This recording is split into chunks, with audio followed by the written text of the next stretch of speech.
All right, everyone, welcome back into another live edition of the Patriots Beat Podcast here on the CLNS Media Network. It is back down to two this week. It is Brian Hines and Alex Barth back because a lot of Patriots news to talk about from the last time we spoke on Thursday, where we hit all of our Senior Bowl and Shrine Bowl stuff last week. So now we are back to the Patriots and their coaching staff in the front office because a lot is going on. So we'll start with the news of the hour that just kind of came across our desk right before we went live here, and it is Jerry Montgomery, who the team is hiring or reportedly hiring as their defensive line coach. He was with the Packers since 2015, I believe, the last like 8 or 9 Yeah. seasons, worked mostly along that defensive line, defensive side of the ball. So that was a coaching spot they needed to fill, as it was DeMarcus Covington. He obviously got elevated to defensive coordinator.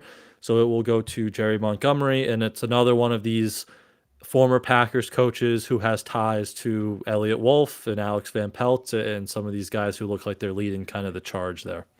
And initially that was all. And I mean, I don't know if you have extensive thoughts on Montgomery, Brian. For me, the one interesting thing is that he was a run game coordinator the last 2 years, defensive run game coordinator. You see that more on offense than on defense, obviously. So part of what they're going to have to work with, DeMarcus Covington and Mayo is there was such a good job of the communication marrying up the front seven and the back end under the previous coaching staff, that being able to replicate that is going to be key. So Montgomery was a defensive front assistant. He was a run game coordinator. So although he's a defensive line coach, I mean, maybe not so much corners. Safeties are a big part of the run game, and corners can be a part of the run game too, setting the edge in certain situations. So you have a guy here who has experience at all three levels on the defense, at least putting a game plan together. So that does, I don't know if that makes him a home run hire or not. I don't necessarily have a huge take on him, other than we saw the Packers influence kind of starting. It started with Van Pelt, and then we heard about Ben McAdoo, who we can get to. And it's like, all right, I remember my first thought that night when the McAdoo thing broke was, is this just going to be on the offensive side of the ball? Apparently not, because here comes Jerry Montgomery as the defensive line coach. So as the Patriots continue to fill this out, I think you keep looking at that Packers tree and who can they get, and can they maybe go poach? I know he wasn't a coach in Green Bay. Can they go poach Al Harris from Dallas to come here and coach cornerbacks or something? Yeah. It's a good point with Montgomery because if you have Mayo and Covington leading the charge, those are two guys who have their experience in the front seven, right? The linebackers and the defensive line. So, and they've been here a while, so you figure they would know the system, but you want someone who can coach up the secondary, and whether it's we still are waiting on Mike Pellegrino. We're still waiting on Brian Belichick, Steve Belichick. We can also talk about he is gone. He went to the University of Washington as the defensive coordinator under Jed Fish, who worked here in 2020 as the quarterback coach. So, and they also held, interviews with a guy like Christian Parker, who's a defensive backs coach in Denver. So that secondary still kind of needs to be filled out. We'll see how that goes. But if you have a guy with some experience doing the whole defense, even as a run game coordinator, that's some added value there. But yeah, it's like the big thing with all these is just back to that Packers influence, and it really kind of puts it like Elliott Wolf, who was there, really grew up in Green Bay. He's only been here since 2020, I believe, the last Sounds three about right. the last 3 or 4 years. So his big influence has come in Green Bay, and now he's bringing all these guys with him. It kind of seems like. Yeah, I really think, and I know that I was getting some questions about this today, the last couple days. That who's the GM going to be? I still would not be surprised if there's no titled GM. The Patriots, that they haven't had a titled GM since Billy Sullivan owned the team, 1989. It was his son, Patrick, was the last person to hold that title in New England. They've divided the role a little differently. It's not totally out of left field. There are other teams that sort of operate this way. The Niners do. They have a titled GM, obviously, in John Lynch, but he has some other titles as well. Their distribution of assignments is divided a little bit differently, so like it can work. The point being, if the Patriots don't end up publicly naming a GM, don't be surprised. It wouldn't be the weirdest thing in the world. It's just something they don't do. all those jobs are still being done. They just divide them a little bit differently. And it sounds like, so in the past, it was basically Bill Belichick. Bill Belichick handled the big picture GM stuff, and whether it was Nick Caserio, Matt Groh, whoever over that time basically did the day-to-day and would go to Bill with like the findings, and Bill would make the call as the GM. What it's starting to sound like now is Elliot Wolf is essentially your final say guy. And we've talked a lot about that. The GM title is a title. It holds weight, but you can still get all the functions of a general manager done without assigning that title. It's just a title. The final say, who has final say when you're in the room and 10 people want to do option A and 10 people want to do option B? Who's the guy that gets to say, nope, we're doing it. Yeah, I'm the tie-breaking vote, right? My vote counts as 2. I have final say on this. That's the one that ultimately matters. Now, we may never find that out because that's not a title you give somebody. That's not going to be listed on, the staff directory or anything. But it feels like between the adding of coaches and some of the reporting that came out of the Senior Bowl, I almost feel like Elliot Wolf is your new final say guy. It definitely feels like it's trending that way. And maybe Matt Groh is handling some of the more ground level general manager duties, some of the more player personnel duties, right? At the Senior Bowl, scouting prospects, meeting with prospects, Cameron Williams as well in that regard. But I believe it was reported that Groh was kind of leading the Patriots contingent of 7 or 8 scouts down there at the Senior Bowl. And they'll bring all their findings back to Matt Groh, and they'll discuss it. We've heard collaborative effort, and maybe all 3 of them agree on one thing, but it sounds like Matt Groh is going to be the guy that ultimately, when it comes down to it, if they need a tie-breaking vote, it's him. Wolf, you mean? Wolf. Yeah. Sorry. It sounds like Wolf, 4-letter last names.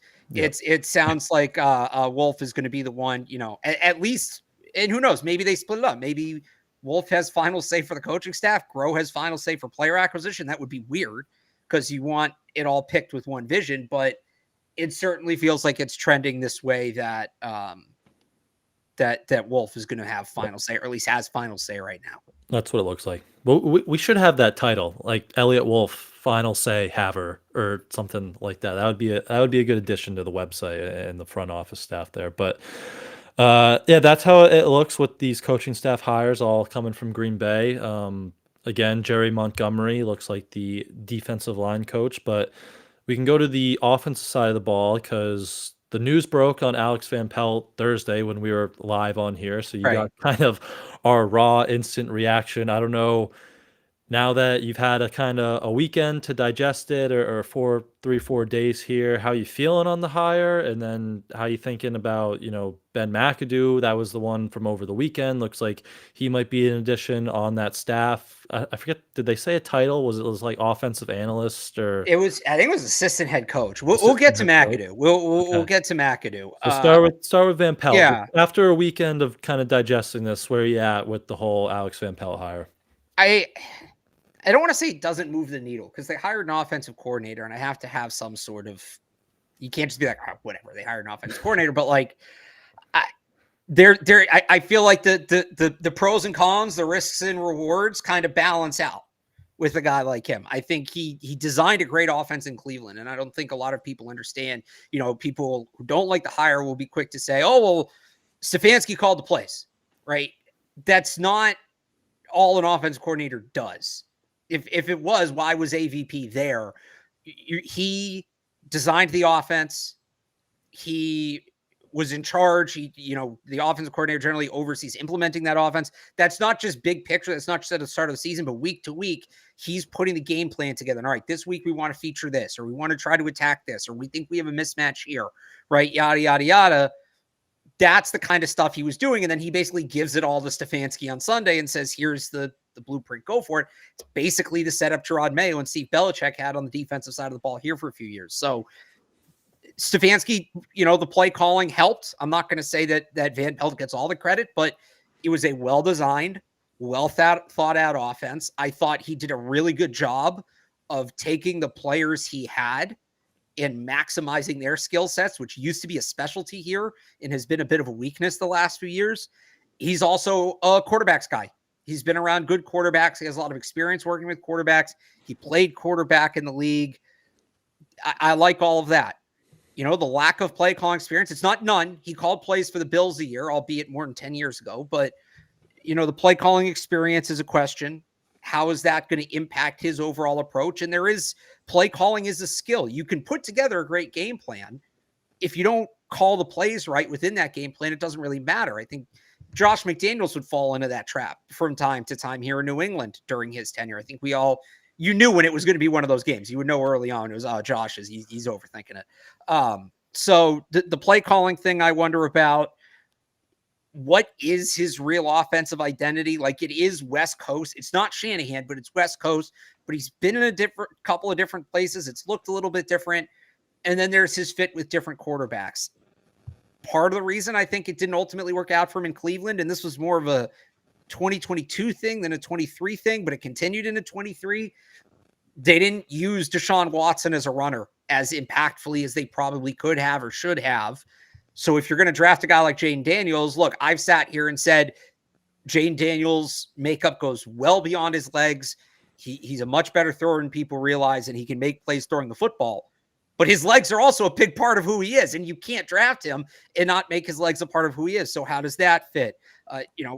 With Drake May, is he good? What kind? He coached Aaron Rodgers, but Aaron Rodgers is already somewhat established. Is he going to have the patience for a guy like Drake May, who is a little Aaron Rodgers-ish, but does get loose with the football at times? How does he fit with Mac Jones? I think some of his core philosophies would be great for Mac Jones. I think the use of under center play action, dating back to Evan being the host of this show, I've been saying they should do more under center play action with Mac Jones and take advantage of his skills in that situation. But it's also a more vertical offense as opposed to horizontal, or at least it was in Cleveland. Does Mac Jones have what it takes to be that kind of primarily vertical passer? So those are all questions that are going to have to be answered. And what I hope, and we talked about this in the context of last year's coaching staff, I hope they don't tell Van Pelt, hey, we're giving you Jayden Daniels, or you're sticking with Mac Jones, or we're taking Marvin Harrison third, or we're taking a quarterback third, or we're taking Joe Alt. Like, he should have a say in this. I'm not saying give him the draft board. That's not what I'm saying, but he should have a say in it, and he should be able to run the system how he wants to run it. And there's probably going to be overlap from Cleveland. There should be some new things. One more thing I'll kind of add on this, and this isn't necessarily a risk or a reward, a pro or a con with Van Pelt. I think it's just things that need to happen now because he's here.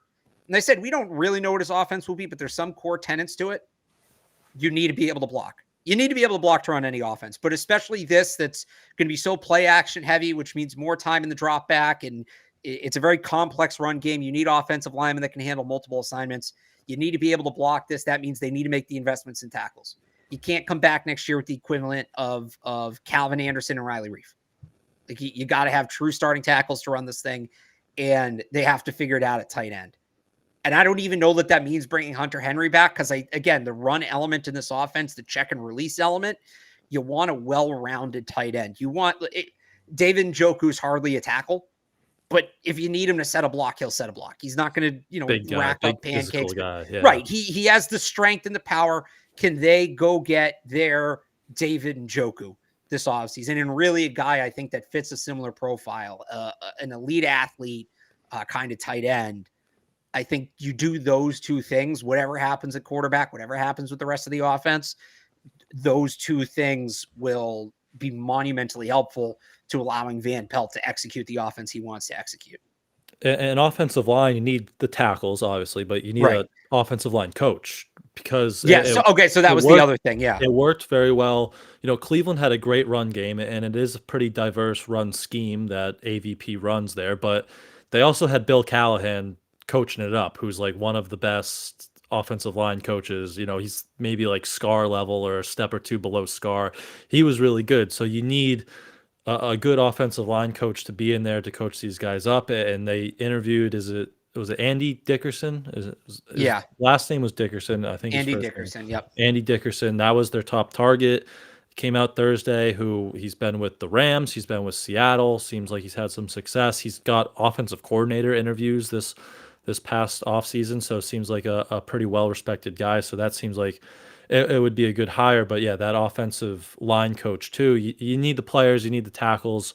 The coach is a big part of that, so we'll see how they fill that out. And tight end, watching some of these Cleveland games, it's like David Njoku's hitting explosives like every Right. play or two through the air. So that's definitely a position that we knew they were going to have to address it because all of their guys are free agents. But now maybe is trading back and taking Brock Bowers in play. That might be a little too rich, but is someone like Jatavion Sanders from Texas in play, round 2, trade up in round 3, or, something along those lines? Does tight end kind of shoot up your draft board with one of those top 2 guys maybe come April to get that explosive guy who could be your David Njoku in this offense? It definitely does. I'll give you one more name. And he had a down year last year, and it's probably going to piss people off, but I'm just going to say it anyway. Austin Hooper. Austin Hooper's a pending free agent. He's only 29. He'll be 30 in October. So it'll be his age 29 season, technically. Was he in Cleveland with them? He was in Cleveland the first 2 years. He had a really good year with him. His first year in Cleveland, it was cut short due to injury, so the numbers aren't gaudy, but the per game numbers look good. That's a guy I wonder if they go out and pursue. I could see that. This was another one someone just brought up in the chat. Kyle Pitts. I wonder if he would become available. I mean, did you see Raheem Morris, his press conference today? They're like, no. What do you like about the offense? And he said Drake London and Bijan Robinson. So everyone was making fun of Kyle Pitts because he's going to be a lost cause again. But what would you have to give up for Kyle Pitts? I mean, if Atlanta's looking to move up for a quarter, and say the Patriots aren't set on taking a quarterback number 3, what are they, 8? Could you move back and pick up another pick in Kyle Pitts? Could that be in the equation? Unless they feel they want a quarterback, then it could. That would be if the Patriots don't want a quarterback at 3 for whatever reason, you could move back. Maybe Atlanta wants to come up, draft Jaden Daniels. You'll say we'll take 8 and 40 whatever and Kyle Pitts for 3.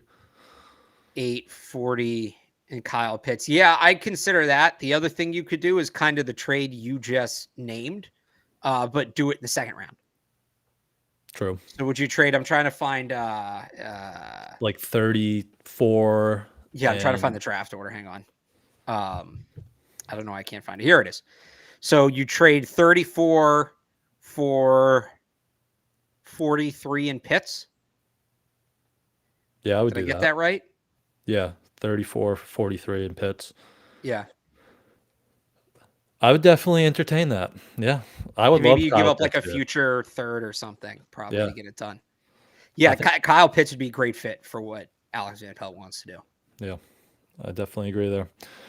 So, yeah, tight end definitely it was a need, but it definitely shoots up the board potentially there because that's such a big piece of his offense. And we'll see what this offense looks like, right? You can watch it throughout all of his stops, but we're not going to see how it completely comes together until, I don't know, we get on the practice fields in spring, and even then we won't really see how it really wants to unfold until training camp in the summer. But based off what he's done the last few years in Cleveland and Green Bay, it looks like that position is going to be a big part of that. But going back to the quarterbacks very quickly, you mentioned Jaden Daniels, Drake May.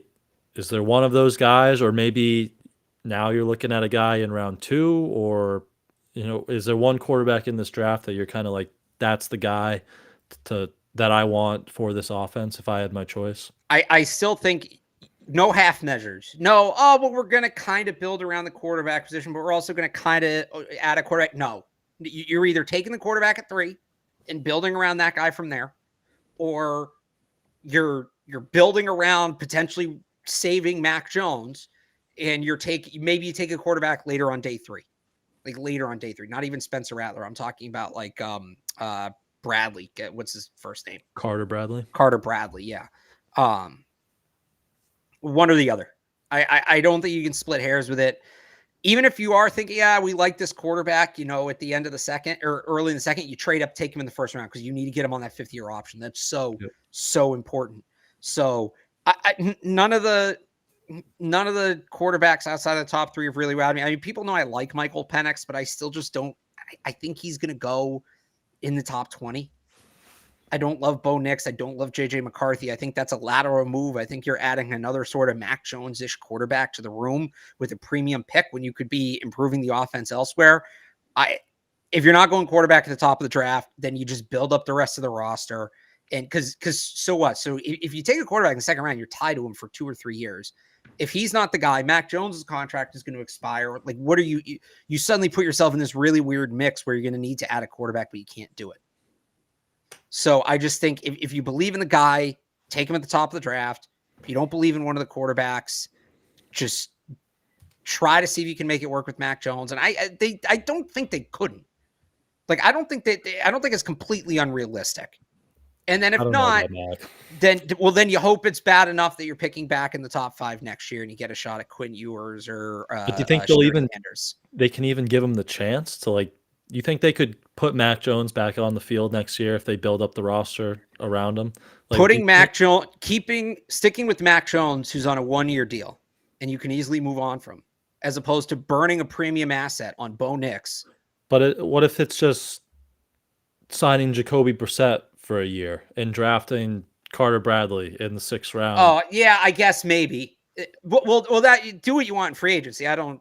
If it's Jacoby Brissett, fine. Or you can be a Mac Jones kind of guy, I guess. In that point, you can't burn a premium pick on a quarterback you don't fully believe in. Yeah. And the reality is, if you're taking a quarterback in the 2nd or 3rd round, you don't fully believe in him, because if you did, you would have taken him in the 1st. So either take your guy with conviction or build up the rest of the roster. You don't need to do. I always go back to Jimmy Clausen. The Panthers needed a quarterback. They didn't really like any of them that year. They took Jimmy Clausen in the 2nd round. They blew a premium pick. And I got to remind myself who went after Jimmy Clausen. It was a bunch of good players. They took Jimmy Clausen in the 2nd round, benched him for a year. And then the next year they're picking Cam Newton. Obviously, you look at the guys who went like very shortly after Jimmy Clausen, or actually, no, this is why this one's in my head. They traded back with the Patriots, who moved up and took Rob Gronkowski.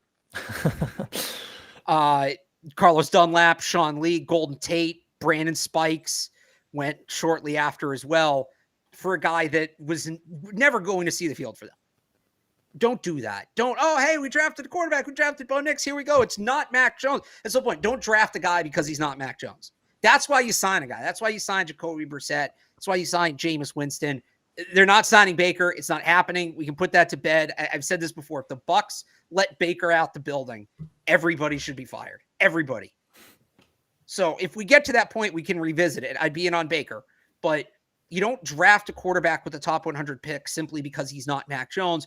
Or in the case of Bo Nix, he's not Mac Jones, but I mean, he kind of is. So at that point, just stick with Mac Jones or go get a bridge veteran. I have no interest in half measures at quarterback. That's how you spin in circles. That's how you become a perpetual 7-10 team. Yeah. No, I agree. If that's the path, though, I'm going bridge quarterback, and I'm probably just trading Mac. I don't think you can. All right, I'm not taking a bridge. The worst thing you can do, though, is draft a bridge quarterback. Oh yeah, I'm not drafting a bridge. I'm signing like Jacoby Brissett for a year and doing that route. I'm not drafting like Bo Nix in the 3rd or the 2nd round just to say you drafted a quarterback. But if it comes down to like a 1-year bridge that you're signing, or Mac Jones, I'm probably taking the bridge guy. I don't think you can run Mac Jones back out there. I don't know what that would say to the locker room and to the defense, guys like Juwan Bentley and Jonathan Jones. And I don't even know if he'd be a great fit in this offense. And again, maybe the offense changes a little bit, but you want a guy who can move around in the pocket, run some of these bootlegs, and push the ball downfield. That just doesn't really scream like Mac Jones's game. I get some of the under center play action stuff would be good, but the mobility and attacking vertically just doesn't really scream like his game. So again, if it's not drafting a quarterback 3rd to be the guy, I would take a bridge guy, sign a bridge guy, and then probably trade Mac for whatever you can get, 5th, 6th round pick. I'd go that route. Yeah, if you want to do that, fine. I just think drafting quarterbacks in the 2nd and 3rd round is so useless. Yeah, I agree. Yeah, I'm still in drafting 1/3 overall if the one you like is there. But let's take a very quick break. We can hear from our friends over at FanDuel, and then we have some more coaches and some other moves to continue to talk about here. Super Bowl to all who celebrate from FanDuel, America's #1 sportsbook. FanDuel has so many ways for you to end the season with a W. Not only can you bet on who will win Super Bowl 58, but FanDuel also has bets which players will score a touchdown, how many points will be scored, and so much more. New customers join today and you get $200 in bonus bets if your first bet of $5 or more wins. Just visit FanDuel.com/Boston to sign up. That's FanDuel.com/Boston. Make every moment more with FanDuel, an official sportsbook partner of the NFL. All right, so another coach who might be joining the staff here is Ben McAdoo, former Giants head coach. Albert Breer reported on Saturday that Patriots were in talks to add him to their offensive staff to likely play an assistant head coach type of role and help Alex Van Pelt on that side of the ball. Seems like you have some thoughts on Ben McAdoo over there. Yeah, What do you got? So we talked a lot about them adding, a former head coach, somebody with experience on the offensive side of the ball to help Gerard Mayo. I don't know. I'd hoped they'd aim a little higher than Ben McAdoo. We talked about Frank Reich as a potential candidate. There was one other guy we talked about in that regard, and I can't remember who it was. Not Josh McDaniels. It was somebody else. But look, I get it. There's a level of familiarity there. I guess if McAdoo is just around to answer questions, fine, whatever. I don't want him on the positional coaching staff. I don't want him as the quarterback's coach. I don't want him as any of that. I don't want him as like the new Matt Patricia, which he will turn into if this team is bad. If he's there's a resource, like a senior advisor, whatever, but it wasn't good. It wasn't good with him in New York. And even, the other year, not last year, 22, when he was with Carolina as their offensive coordinator, it was kind of a mess as he tried to navigate Baker Mayfield and Sam Darnold and all those other guys. They never got it figured out at quarterback, which is something the Patriots need to do. We kind of oversaw the end of Eli in New York. He was the quarterback's coach for that disastrous Jaguar season 2020. And then last year in Carolina, this is not a guy that has a good history with quarterbacks, short of, he was kind of there early, not at the beginning, but early in Aaron Rodgers' career. I don't want him anywhere near the quarterback decision. I don't want him anywhere near the quarterback room. If he's around to just kind of be like, hey, when you were a head coach, how'd you do this? How'd you do that? Fine, whatever. I don't want him near the quarterbacks. Yeah. All for adding, again, like a guy who was a head coach to help a first-year head coach along. But right. And a true, first-time play caller. Like, McAdoo was experienced calling plays. But, the assistant head coach, I don't know if he'd get that title, but that type of role, what is that is that, like you said, is that just going to become Matt Patricia in kind of a weird way? And I don't know how I feel about Ben McAdoo in that type of role. So, as crazy as this sounds, the most valuable resource I think McAdoo could be, and I do actually think there's value in this. He replaced Tom Coughlin in New York. Now, Tom Coughlin's obviously not Bill Belichick, but Tom Coughlin's not exactly an easy guy to replace either. Longtime head coach, multiple Super Bowl championships, revered by the fan base, the staff, everybody. That was big shoes to fill. Now, he didn't fill them well. He got let go late in his second year, but there aren't that many people that have been in this situation of replacing a legend. Because there's not that many legends. If there was, they wouldn't be legends. So McAdoo has experience in that regard, and that may actually be value, because I do think part of what's going to be hard, not just for Mayo, but for Covington, for a lot of guys, is just replacing Bill Belichick. Being the next guys after Bill Belichick. Mayo is the head coach. Covington is the defensive coordinator. Obviously, Belichick didn't work on the offensive side of the ball, but that element of it, that's where I wonder if McAdoo has some value. That's it. Don't need him with the quarterbacks. Don't need him with the offensive line. Go get real. So McAdoo got let go by the Giants in 2017. He was out of the league for 2 years, came back in 2020, was sort of out of the league in 21. He was a consultant for the Giants, which maybe that's what his role is here. And if that's the case, okay. Went to the Panthers and OC in 22 and then was out of the league again last year. This is a guy that has not been able to stay in the league. I would not give him any kind of true, hands-on day-to-day responsibility. Yep. And maybe, he could help.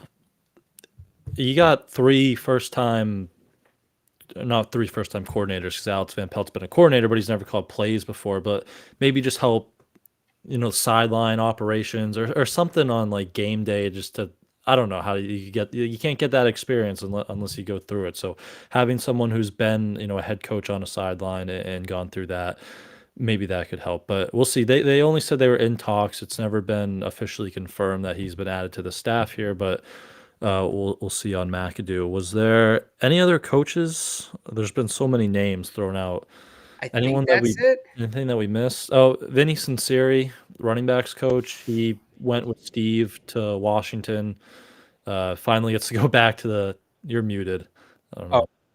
Oh, am I back? Yeah, you're back now. All right. Stephen Washington's really interesting. Yeah. Stephen Washington's going to be, that'll be fun to watch him at the college level. They got some fun players on that side of the ball. Yeah, I'm looking forward to seeing what that looks like. Yep. That'll be fun to see. And then, yeah, Vinny, running backs coach, he left back to the defense side of the ball where he played and he started his coaching career. So Patriots will need a new running backs coach as well. I'm blanking on the guy from the Browns, Stump something. I forget his last name, but the guy they let go. Yeah, seemed like a really respected running backs coach who just worked with AVP in Cleveland the last few years, so that could be an easy connection to make. But just something else to watch for over these next few days is they'll need a new running backs coach. I'll give you one more, and this one might be a little more tricky. Edgar Bennett was the receivers coach in Green Bay there for Stub Mitchell. There you go. Edgar Bennett was the receivers coach in Green Bay with that staff. He's now currently in Vegas, and he's been there since 2018. But you look at the receivers the Packers have had, and then the Raiders have had the last few years. I'd give him a call. Vegas, new offensive coordinator coming in, new staff. Maybe he's on the outside looking in. If they're going to get somebody off that Green Bay staff, Edgar Bennett's a guy I'd call. And Chad O'Shea could be a name. I know Mike Reese said he's pretty friendly with AVP. So, and Troy Brown isn't under contract, so you need a wide receivers coach. That one would be tricky because I think Chad O'Shea has the wide receivers coach and pass game coordinator title for the Browns. So you would need to come up with something so you could take kind of a lateral move there. Not necessarily, though. I mean, is Dorsey going to bring him back? That's also true because he just came in today, right? So he could kind of let go some of those staff members, and maybe Chad O'Shea comes available and comes back here as the wide receivers coach. So they still have some work to do filling out that coaching staff, but we're getting the beginning of it. Again, lots of former Green Bay, former Browns coaches who have been with Elliott Wolf. So it's all coming together there. But we can transition to talk a little bit more about Elliott Wolf and the front office because Macro, Cam Williams down at the Senior Bowl talked with Evan last week about some of their philosophies, how they starting to kind of put this board together, their draft board, and bring it back to Wolf and AVP and start setting the board together for this draft that they have the number 3 pick in. So what was kind of your biggest takeaways from what those guys had to say to Evan again on Patriots.com? So I think the big quote in there, and it's kind of glass half full, glass half empty. How do you feel about it, right? The big quote is from Cameron Williams, which is, and I got to find it here. Here it is. There's a couple good positions in this draft. Quarterbacks are pretty deep. Tackles pretty deep. So it's probably different avenues to make our team better based on what's available in the draft. So he mentions quarterbacks and tackles. He does not mention wide receivers. So remember the dress, was it black and blue or white and gold? And it was all about how you saw it. I feel like this is one of those, at least for the time being. So does he mentions quarterbacks and tackles. So some people will say a draft is deep just by saying, or that's how they say it's good. It's a deep draft means it's a good draft at that position. They're not necessarily implying depth. Depth can also be relative. It can be first round depth. It can be full draft depth. So the question is, what does the word deep mean here? Because if he's using deep just to mean it's a good draft at those positions and he leaves out wide receiver, that's notable. Maybe they're not thinking about wide receiver as much as we thought they were, at least in the draft. Maybe it's more of a free agency or trade thing. At the same time, if he's using deep in the true meaning, like, hey, there's 7 rounds of good players here. I'm not saying they're going to wait to the 7th to take a tackle or quarterback, but is he saying Yeah, there's depth at quarterback, there's depth at tackle. We can wait until the second or third round to take those guys. It's not the case at wide receiver. Now, I would wholeheartedly disagree with that. I think wide receiver is the deepest position in this draft, which makes the quote all that more confusing. But it's all about how you read it. Is the exclusion of wide receivers the notable part, or is it him talking about the depth of the two positions, quarterback and tackle, and not mentioning the depth of wide receiver? So did you read it one way or the other, or? I initially read it as they like the quarterbacks and the tackles. And then you had the report from Jeff Howe on, I think, Sunday that they're thinking about going tackle at 3. So that kind of reinforces that. But the more I look at it, it's like one of those pictures where the more you look at it, the more you see different things. I'm like, maybe he does mean depth. Maybe he does mean that they can get those guys later. So I'm going back and forth on it. I think gut instinct, they like the quarterback and tackle. Those are the two positions they're truly focused on. But because you got to remember, if it's Wolf who has final say, what did Green Bay never do for years and years and years? It became a major sticking point with Aaron Rodgers. They never got him as receivers. They never drafted pass catchers high. I mean, so you go back, or what years was Wolf there again? I know he was 2014 to 2017, but that was just like he overlapped with all these guys, but I think he extended even beyond that. Okay, so we'll start when he becomes the assistant director of player personnel, which is in 2011. And this is a time when the Packers need wide receivers. He held that role, I think, until it was 2018. So they take Randall Cobb in the second round in 2011. After that, they take Eddie Lacy in the second round, 2013, not a receiver. They take Devontae Adams in the second round in 2014. They take Ty Montgomery in the third in 2015. Nothing, whole lot of defense. And then that's it. That's it for when Wolf was there. So they took a couple of day 2 guys, but they didn't take receivers early.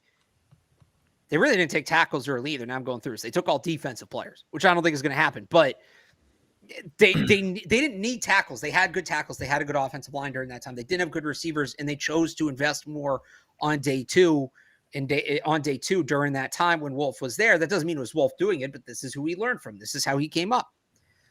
So you put all that together, and look, I know they didn't draft a quarterback here. They didn't need one. You put all that together, maybe that's just not his strategy. Maybe first round wide receivers is not Elliott Wolf's strategy. He's more of a day 2 receiver guy, which, by the way, is not a bad thing in this draft. We saw at the Senior Bowl how those guys tore it up. Those are third-round picks. The second-round picks weren't even there. A.D. Mitchell, Xavier Worthy.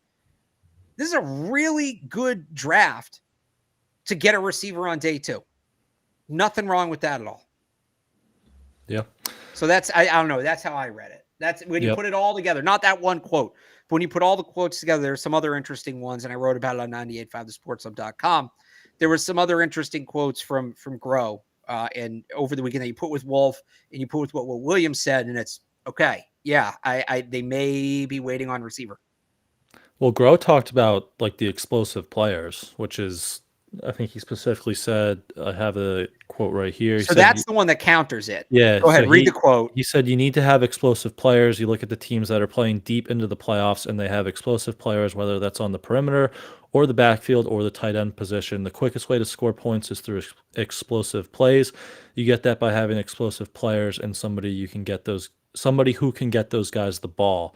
So it kind of added the quarterback position too at the end of that. But I know everyone ran and immediately just said, oh, you need fast guys. They put that quote back out there, but that was the counter where you hear Williams talk about quarterbacks and tackles. You look at Groh's history, like you mentioned, doesn't draft these guys. Now Groh is back again saying you need these explosive playmakers, and you've talked about it and wrote about it before, how he the breadcrumb trails that he's talked to us very briefly, how he seems to value the wide receiver position. That seems like something Groh might be more focused on.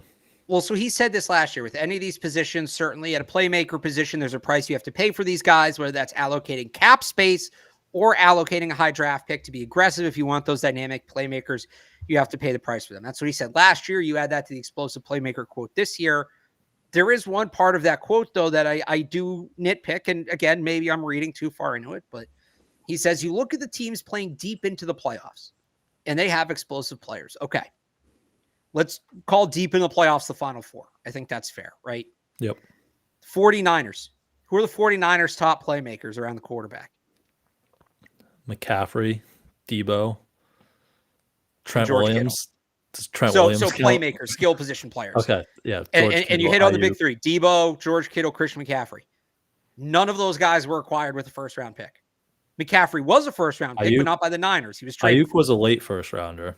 And he's like their fifth best player. Yeah. The Chiefs, Travis Kelce, third-round pick, fourth-round pick. They invest. He wasn't a first-round pick. No, he was like a third, wasn't he? Yeah. Instead, they invested all those assets in the offensive line. You could argue they went too far in the other direction, investing in the offensive line, but the Chiefs made it work with Isaiah Pacheco's like a 7th-round pick. I wanted the Patriots to take him so bad. That one's still, but Isaiah Pacheco, late-round pick. Rashee Rice, I think day 2 pick. The Lions have Jahmyr Gibbs, who's one of their top playmakers who they took in the first round, but that came a year after they took Amon-Ra St. Brown, their best skill position player, in the 4th round. The Ravens, again, Zay Flowers was a first-round pick, but who's their top playmaker when everybody's healthy? Mark Andrews, 3rd-round pick. They also have, I think Rashad Bateman was a first-round pick, but he was late. Yeah, he was a late first. Odell Beckham, they signed. Isaiah Likely's been a good player for them. They got him later. So if we're basing it on the teams that were playing late in the playoffs, 3 of those teams took their quarterback in the first round. And most of them chose to invest in the offensive line over investing in the skill positions. And they didn't get good skill position players because they invested overly heavily. I mean, look, 2nd, 3rd-round picks, but it's as much about hitting on the guy as it is about just drafting him high. And on the flip side of it, and I've talked about, I like the 2nd and 3rd-round wide receiver talent in this class. It's not just close your eyes and throw a dart, and whoever you take is going to be good. You got to draft the right guy. You got to develop him. You got to put him in the right spot. All of that. But Marvin Harrison Jr., I'll be red in the face saying this. Incredible player. Not the only great receiver in this draft. There are multiple all-pro receivers in this draft. I believe it. You just got to find the right one and get him and develop him. So if you're the Patriots and you're modeling it after the Niners or you're modeling it after the Chiefs or the 2 Super Bowl teams, they're not using first-round picks on receivers. They're using first-round picks on linemen. After having used first-round picks on quarterbacks, they are identifying and developing skill position talent on day 2. And that is what I think the Patriots, and it's going to scare the crap out of people because they hear that and they think Tyquan Thornton and they think Devin Asiasi and Dalton Keene. I get it, but you can't draft afraid. You can't be like, well, Tyquan Thornton didn't work out 2 years ago, so we can never take a day 2 receiver again. You can't. That can't be the approach. That can't be the mentality. You got to go at this it. Year. Especially with this year. Class. Find the right guy and then develop him properly. And that's how you get your Amon-Ra St. Brown, your Rashee Rice, your, maybe I'm being a little much here, George Kittle, Deebo Samuel, right? That's how these teams have built. You look at the teams that are taking receiver high, they're not having the same kind of success. And the receivers drafted high are not having the kind of, I mean, this has been a thing for years. Randy Moss, Terrell Owens, all these, the great receivers, Chad Johnson that we watched growing up. And even now, they don't win Super Bowls. They don't. It's about getting the quarterback and building through the offensive line and then identifying either on day 2 in the draft or in free agency or in the trade market, identifying those guys. Somebody asked in the chat about double dipping at wide receiver. Yeah, absolutely. Absolutely. You take 2 guys, it doubles your chance at hitting on one of them. Now, don't just blindly take 2 to take 2. Again, identification is a big part of this. And maybe you don't believe in them to do that. And I understand why you don't, but that doesn't mean they shouldn't do it. That's where I go from that quote is you do have to pay a premium for these guys. I'm not saying you're going to find Deebo Samuel in the 6th or 7th round. That's not going to happen. But you can get true, immediate impact, playmaking wide receivers. Patriots fans love them some George Pickens, who I think is overrated. But Patriots fans love them some George Pickens. Day 2. Like, you can go get that guy.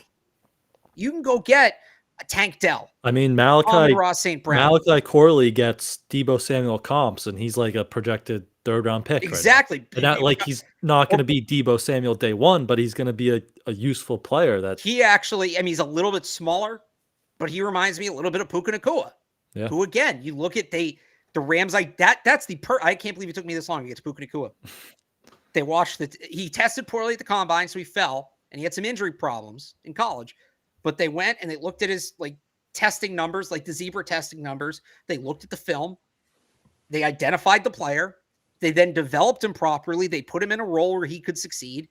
And look what happened. That's what the Patriots need to be trying to do at receiver and tight end. Because you can't do that at quarterback. There's such little evidence of being, I don't know if there's any evidence of being able to do that at quarterback in the last 5 or 6 years. Brock Purdy's the one exception, but when you have the kind of talent on offense around Brock Purdy, you can get away with it. The Patriots don't have that talent. There's very little evidence. There's no evidence you can do that at quarterback. There's very little evidence you can do it at tackle. There is more evidence you can do it at receiver and sort of at tight end. So that's just, I think that's where you have to believe in yourself to do that. Whether you struck out, I don't care about, N'Keal Harry was a first-round pick, but for all the Tyquan Thorntons that have happened in the second round, you still got to keep trying because that's the way these teams that are playing late into the season are doing it. Yeah. I mean, they even got Demario Douglas 6th round last year, right? Right. Yeah. Great point. That's another. And you maybe not wait again until the 6th round, but you got a good, solid playmaker there in the 6th round. And now we'll find the day 2 version of Demario Douglas. Yeah. And I mean, everyone was just Roman Wilson, but anyway. Roman Wilson, Lad McConkey. You saw all these guys dominate the Senior Bowl. Ricky Pearsall, there are some really good players in that range. So I'm kind of with you. Just Marvin Harrison is going to be an awesome player, and even Rome Odunze and Malik Neighbors, those guys are going to be awesome. But I don't see it making sense for them at number 3. I just really don't. Which did you see? I think it was Lance Serlin on NFL.com, his mock draft today. It was Harrison and then trading up for Bo Nix, right? Yeah. Somebody had that. Maybe that was PFF. Somebody had that. That was his. But it went Caleb Williams, Jaden Daniels. So then Drake May is on the board, and any of the offensive tackles are on the board. And he had the Patriots picking Marvin Harrison, which I would lose it. I would lose it at that point. But that was his mock. But as we just said, yeah, I'm down to wait until day 2 to get a pick of the litter of those wide receivers and even double dip there. Go quarterback, go tackle, then go pick 2 of those guys and double your chances there. Right. Yep. All right. Let's take another very short break here. We will hear from our friends over at LinkedIn Jobs talking about all these coaching jobs, and then we can end with a little bit of a Q&A. So if you guys want to start putting some questions there in the chat, we can maybe do 10 minutes of a Q&A. But first, Alex, let's hear from LinkedIn. Yeah, I think I have to do this one right today. When you're hiring for your small business, or this show's brought to you by LinkedIn Talent Solutions. When you're hiring for your small business, you want to find quality professionals that are right for the role. That's why you want to check out LinkedIn Jobs. LinkedIn Jobs has the tools to help find the right professionals for your team faster and for free. It can be a pain, right, finding people for jobs, but LinkedIn Jobs definitely makes it easy. It's not just another job board. LinkedIn has a vast network of more than 1 billion professionals, which makes it the very best place to hire. It gives you access to professionals you can't find anywhere else. LinkedIn does all that while making the process easy and intuitive. Hiring is easy when you have that many qualified candidates. So easy, in fact, that 86% of small businesses, that is a Pharaoh Brown 86. He was 86, right? Yep. Yeah. David Patton 86. 86% of small businesses get a qualified candidate within 24 hours. LinkedIn knows that small businesses are wearing so many hats and might not have the time or resources to hire. LinkedIn is constantly finding ways to make the process easier. They even just launched a feature that helps you write job descriptions, making the process even easier and quicker. It's so easy. See how many easies are in there? They're right. So many easies. 2.5 million small businesses use LinkedIn for hiring. Post your job for free at linkedin.com/beat, B-E-A-T. That's linkedin.com/beat, B-E-A-T. to post your job for free. Terms and conditions apply. All right, so I have to start with this one just to get your reaction. Wait, before we get to the questions, we gotta go real quick. Oh, I saw this. Yeah, no, we'll get to that in a second. Rex Burkhead retiring. Yes. Super underrated Patriot. Yeah. Going through some of the clips today, and then some of the, like, you posted something like the Super Bowl run. Like, I forgot about that one completely. Like, a bunch of underrated plays. Obviously, he gets, the Kansas City touchdown to send them to the Super Bowl, and the AFC Championship gets a lot of play. I love the punt return. I posted that one against the Steelers where it's John Jones, and then he keeps it in, and so he had a really underrated career here. He was an awesome player for a good stretch of time. The one I didn't put I did like a recap of some of his most notable Patriots moments, but I left the one out because the guy just retired. I didn't want to pick on him. Cutting Tom Brady's hand open the week of the 2017 AFC Championship game. But no, super underrated player. Was so good in that he gave them depth at both running back positions, early down back and passing down back. Also helped them out on special teams. Just really gave them a guy, whatever they needed, they could fall back on. And late in the dynasty, when guys were getting older, they really, it helped to have somebody like that. So great career. Happy for him. I believe he was out of league last year. So kind of making it official here at this point. But Patriots could use a player like that. Yeah. They could use a player like that this year. So we'll see. Also caught a touchdown pass from Jacoby Myers. He did. You're right. That one? Yeah. So awesome career. Jacoby Myers, who the Patriots wouldn't pay the $1 extra million to bring back. He said on Felger Maz today. All right. Well, let's wrap it up. We can do a few minutes of questions, answer what you guys got. Just Jimmy G, bridge quarterback. No, I've been saying this since 21. I've been saying this since we were trying to move on from Cam Newton. There's no reason to bring Jimmy Garoppolo back. Jacoby Brissett will give you everything you want in a bridge quarterback, and he'll actually be the bridge. I would much rather have 17, and maybe he's not starting all 17 games. He'll be available. I'd much rather have 17 games of Jacoby Brissett than the 6 to 10 games you get of Jimmy Garoppolo before he gets hurt and benched. The whole point of a bridge quarterback is to start games in the meantime while you're getting to your next guy. Jimmy Garoppolo famously does not start a lot of games. Can't do it. It's an inability to get on the field. Hard pass. Yep. With you there. Speaking of Rex Burkhead, pass catching running backs for draft. Got a look at some of these guys at the Senior Bowl. I mean, UNH, Dylan Labe is probably at the top of all of our lists. Yeah. Now, he had a really awesome week down there. Held up against some stronger competition, which is what you wanted to see coming from UNH. So he's a guy, I don't know, where do you think he worked his range up to? Like early 5th round, maybe after that. But whatever the first pick the Patriots have in the 4th round is, it's going to be like 110 somewhere around there, depending on the comp picks. I don't think that's too early. Yeah. Some people might think it's too early, but they need this guy. He's a good player. He fills a role for him. I'd rather take him too early than get cute and miss him. Yeah. I'd go up and get him. Some other guys, I thought Marshawn Lloyd from USC had a really good week, and blanking on the kid's name from TCU. Oh, it was it Bates? No, he was really good in the game. I'm thinking of Amari DeMarcado, but he was last year. Amani Bailey. That was it. Amani Bailey from TCU would be a good option too later on. What else we got? Any update on getting an O-line coach? They targeted Andy Dickerson. That came out like right after the Alex Van Pelt hire. Haven't heard of any other names since then, so kind of still waiting on that O-line coach. Yeah, I just look for people who worked for the Packers. Yeah. That's simple. Just keep reading through all those old staffs, and you'll see what they got. All right, what else do we got here? Lad McConkey is an interesting one. He'll go on day 2. It's going to be interesting to see. I could see him going 50. I could see him going 90 at this point. There's just so much talent at that wide receiver position. What do guys want? What are they valuing? So he could go in a couple different places there. The PFF simulator is very high on him. Like, they have him going end of the 1st round sometimes, like the Chiefs right in those late 30 picks. So I don't know if he'll get that high, but I wouldn't be surprised if he's going in the 2nd round. I saw some other stuff. I liked Rasheen Ali from Marshall too, but he got hurt. Maybe as a UDFA, I wouldn't draft him. Who has a better chance of being on the roster, Mac Jones or Bailey Zappi? I still think it's Mac Jones just because of the first round pick investment. That it holds weight. As it's going to annoy people, but that's the reality of it. You draft a guy in the first round, you draft a guy high, you're going to give him more chances than a guy you drafted later. That's, again, why I wouldn't take a quarterback in the second round, because you clearly don't believe in him that much, but you're investing a premium asset on him, and you need to actually take time to see that asset through.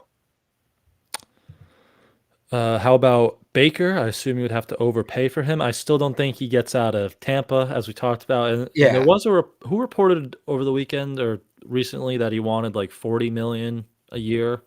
Yeah, he's gonna get franchise tagged. I would take him. I'd give him, I don't know, I'd give him 40, but I'd pay him decent money. Like, he's proven he's a starting caliber quarterback. I don't think he's getting out of Tampa. I'm not.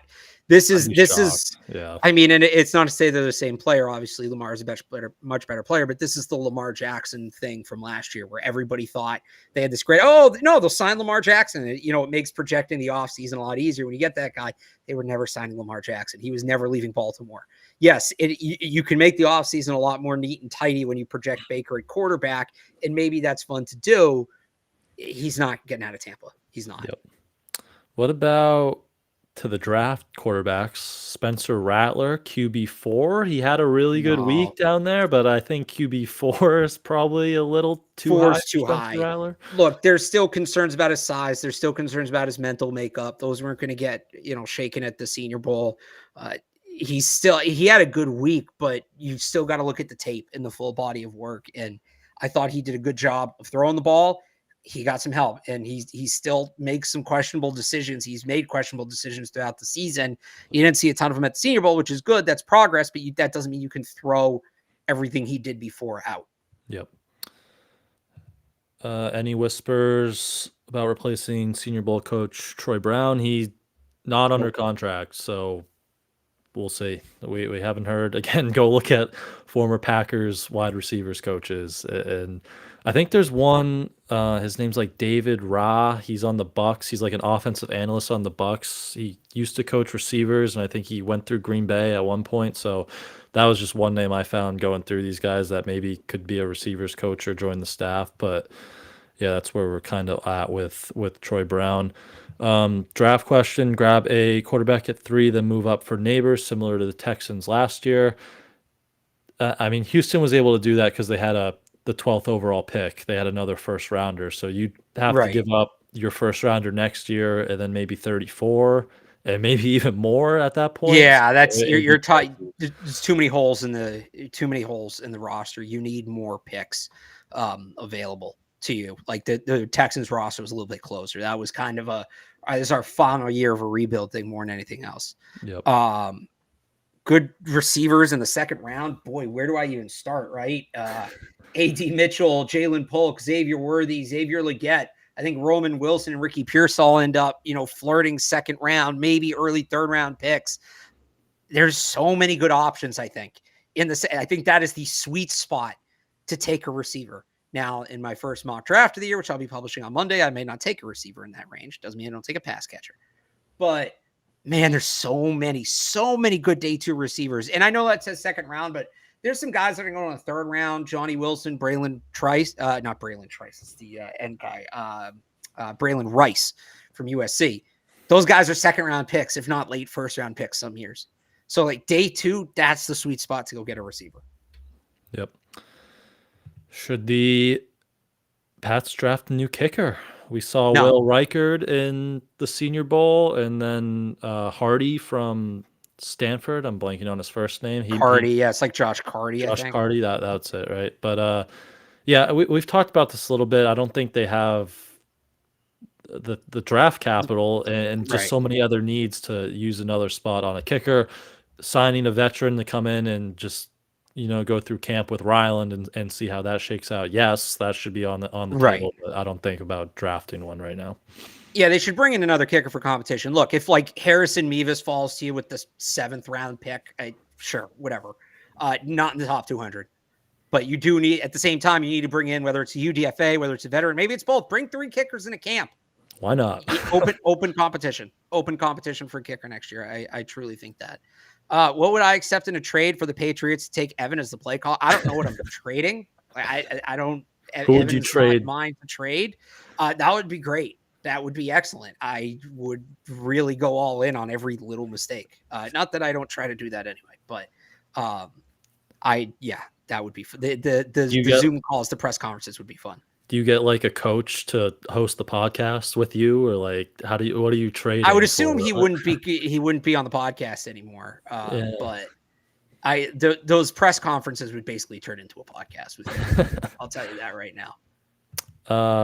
Not really a question, but Hightower is coming. They do need a linebackers coach. Gerard Mayo has said before he tried to recruit him, and I think Hightower showed some interest, and Jamie Collins on social media. So I don't know. They also interviewed, Michael Hodges from the Saints, who's a linebackers coach who worked with DeMarcus Covington, multiple years ago at the collegiate level. They interviewed Tem Lukabu, who's a linebackers coach for Carolina. So that's a position they'll need to fill with Gerard, obviously a head coach, and Steve out. So we'll kind of see what they go with there. I always love when former players come back. So if Hightower, Jamie Collins, that would be awesome. But what about that tight end spot?